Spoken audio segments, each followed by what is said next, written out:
कैसे हैं आप सब। तो शुरू करते हैं आज की अपनी संस्कृति कक्षा। संस्कृत विषय के अंतर्गत आज जो विषय रहेगा वो है हमारा रूपक। रूपक को शुरू करने से पहले मैं आपको फिर से ये बताना चाहूँगी कि जिन बच्चों का भी DSSB KVS CTET जहाँ पे भी संस्कृत मेन सब्जेक्ट है उन बच्चों के लिए ये वीडियो बहुत ही महत्वपूर्ण रहने वाली है। तो उम्मीद करूँगी कि आप इसे ध्यान से देखिएगा और समझिएगा। ओके, तो शुरू करते हैं। रूपक। तो रूपक आप इसके से पहले इसके भेद से जानेंगे कि इसके भेद निरूपण कैसे किया गया है।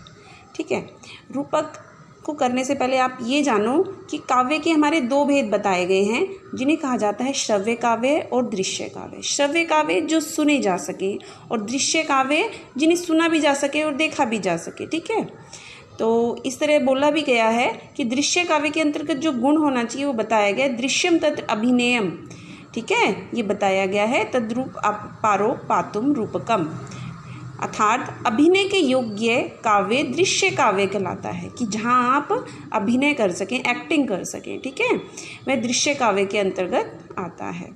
तो दृश्य काव्य के आप जैसे आप टीवी देखते हो, है ना, वहाँ पे आप लोगों को क्या मिलता है, देखते हुए अभिनय करते हुए पात्र मिलते हैं ना। इसी तरह है रूपक के अंतर्गत भी दो बताए गए हैं काव्य के अंतर्गत भेद, श्रव्य और दृश्य काव्य का ही भेद है ये रूपक। ठीक है, तो दृश्य काव्य के अंतर्गत क्या आता है, रूपक। रूपक के 10 भेद बताए गए हैं। रूपक के 10 भेद बताए गए हैं। पहला है आपका नाटक प्रकरण, तीसरा है भाण, और फिर चौथा है व्यायोग, और फिर पांचवा है आपका समवकार, छठा डिम, सातवां इहामिर्ग और आठवां होता है अंक, नौवां वीथी प्रहसन के भेद। ठीक है, कुल 10 रूपक बताए गए हैं। एग्जाम में इसी तरह क्वेश्चन आता है कि रूपक कितने बताए गए हैं, तो रूपक के भेद कितने हैं, 10। ठीक है, ये इम्पॉर्टेंट है, आप इसको ध्यान रखेंगे। आपको सिर्फ रूपक में ये जाने रखना है कि रूपक कितने बताए गए हैं, 10। अब हम इन सभी 10 प्रकारों को रूपक के अलग अलग पढ़ेंगे। ठीक है, पहला आ जाता है हमारा नाटक। तो रूपक के 10 भेदों में से पहला हमारा है नाटक। नाटक की जो कवि विश्वनाथ थे साहित्य दर्पण में, उन्होंने नाटक का एक लक्षण दिया है जो मैं आपको बताऊंगी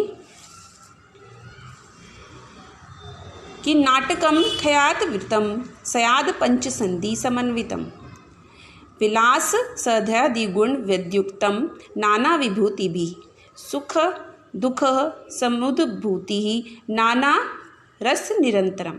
तो आप इसकी देखो, यहाँ से हिंदी आपको वैसे समझना है कि नाटक के अंतर्गत क्या क्या होना चाहिए। उन्होंने ये नाटक के गुण बताए हैं।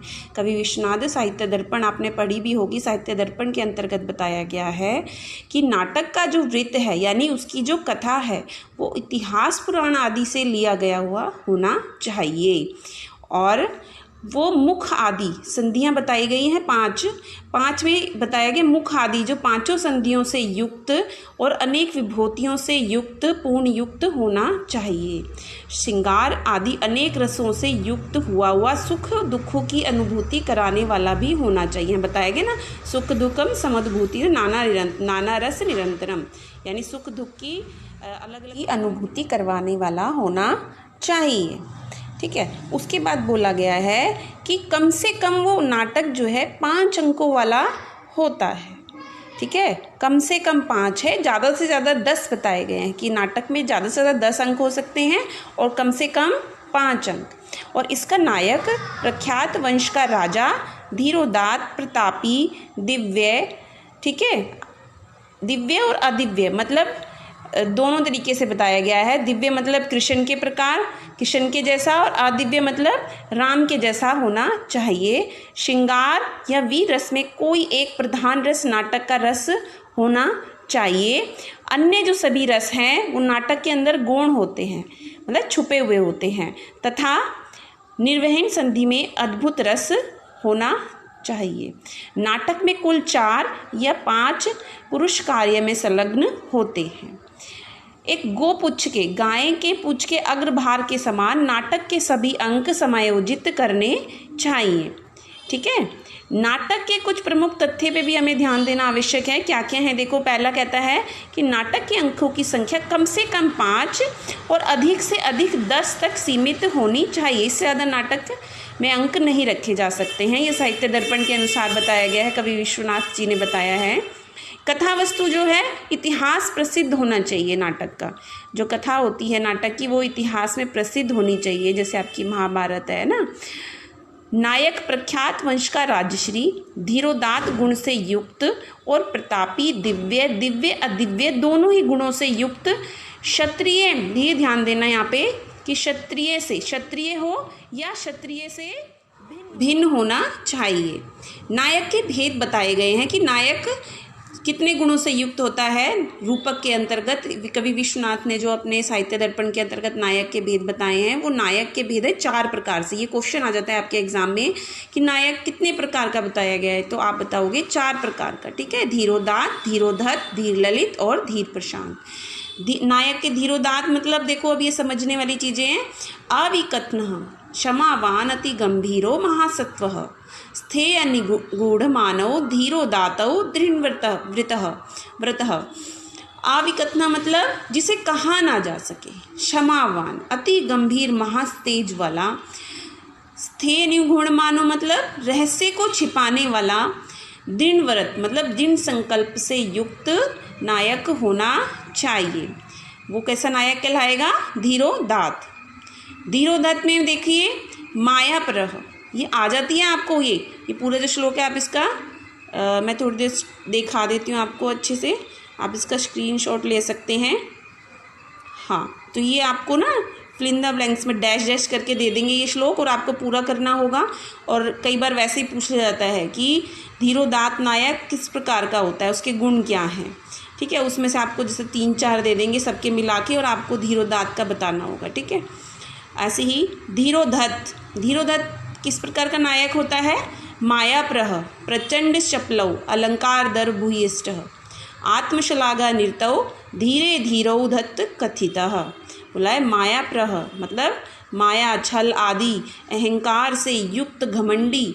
ठीक है, और आत्मशलाघो नृत्य में अपनी प्रशंसा करने वाला, ऐसा धीरोधत नायक कहा गया है। धीरोधत क्या बताया? जैसे आप लगा लो भीम, ठीक है ना, महाभारत में भीम था ना इस प्रकार का। ठीक है, और आ जाता है कि वैसे तो नायिका के 3 गुण बताए गए हैं, लेकिन कुछ नाटक ऐसे भी हैं जिनके अंतर्गत नायिका नहीं है। वो एक ही नाटक ऐसा जिसमें कोई नायिका नहीं है, वो याद रखेंगे आप, पूछ लिया जाता है।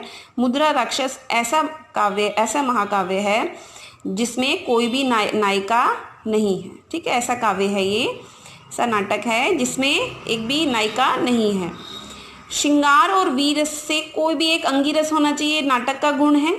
ठीक है, लेकिन तब भी बहुभूति के उत्तम रामचरित में जो नाटक उन्होंने रचा है उसमें अंगिरस का रस को प्रधान रखा गया है। ये कुछ अपवाद हैं कि कुछ कुछ नाटकों में इन दोनों के अलावा भी रस को रखा गया है सर्वप्रथम। नाट्य फिर आ जाता है पूर्व रंग। पूर्व रंग के 22 प्रकारों में नांदी सर्वप्रमुख होता है। पूर्व रंग बोला गया है कि हमें जो नाट्यशाला में जो विध्वंस होता है तो सबसे पहले पूर्व रंग की योजना करनी चाहिए। पूर्व रंग के 22 प्रकारों में नांदी सर्वप्रमुख होता है, और नांदी के अंतर्गत जो गुण होने चाहिए, एग्जाम में बहुत बार आया हुआ है ये श्लोक कि नांदी कैसा होना चाहिए? आशीर्वचन से युक्त, स्तुति समार प्रयुज्यते, देव आजि द्विज निरपादिनाम तस्माना नंदिति संज्ञयिता। ठीक है, संज्ञयिता। नांदी में 12 और 8 पाठ का होना चाहिए। ये स्पेशल बोला गया, नांदी कितने पाठ का होना चाहिए? 12 और 8 पाठ का होना चाहिए। अब आपको एक चीज़ और ध्यान रखनी है कि जिस किसी अंक के अंतर्गत किसी भी अन्य अंक की अभियोजना या अभिनय की योजना की जाए उसे गर्भ या गर्भांग कहा जाता है नाटक का। जैसे कोई भी 2 अंक अगर जुड़ रहे हैं और उस अंक की बात उस अंक में बीच में कही जा रही है तो वो क्या कहलाएगी? गर्भांक। ठीक है ना, गर्भांक, गर्भ नाटक का कहा जाएगा। जैसे उत्तम रामचरित के सप्तम अंक में लवकुश के द्वारा राम सीता विषयक गर्भांक अभिनय की योजना तथा बाल रामायण में सीता स्वयंवर नामक की योजना गर्भांक कहलाती है। ठीक है, आप कुछ नाटक भी दिए गए स्पेशल, जैसे महावीर चरित है, उत्तम रामचरित है, मालती माधव, मुद्रा राक्षस, इनमें विदूषक ही नहीं है। वैसे बोला गया है कि नाटक में विदूषक होना चाहिए, लेकिन कुछ नाटक ऐसे ही अपवाद है कि इनमें विदूषक ही नहीं है। ठीक है। राजशेखर की बाल रामायण नाटक में 10 अंक हैं, इसलिए नाटक की गणना महानाटक में की जाती है। भाई पूरे 10 अंक हैं, इसलिए इसकी किस समय की जाती है, महानाटक में इसकी गणना की जाती है। तो ठीक है फ्रेंड्स, अब हमारा नेक्स्ट होगा दूसरा रूपक का दूसरा भेद, जो होगा प्रकरण रूपक। ठीक है, वो मैं आपको अब नेक्स्ट वीडियो में कराऊंगी। तो उम्मीद करती हूँ आपको ये समझ आएगा। Okay bye.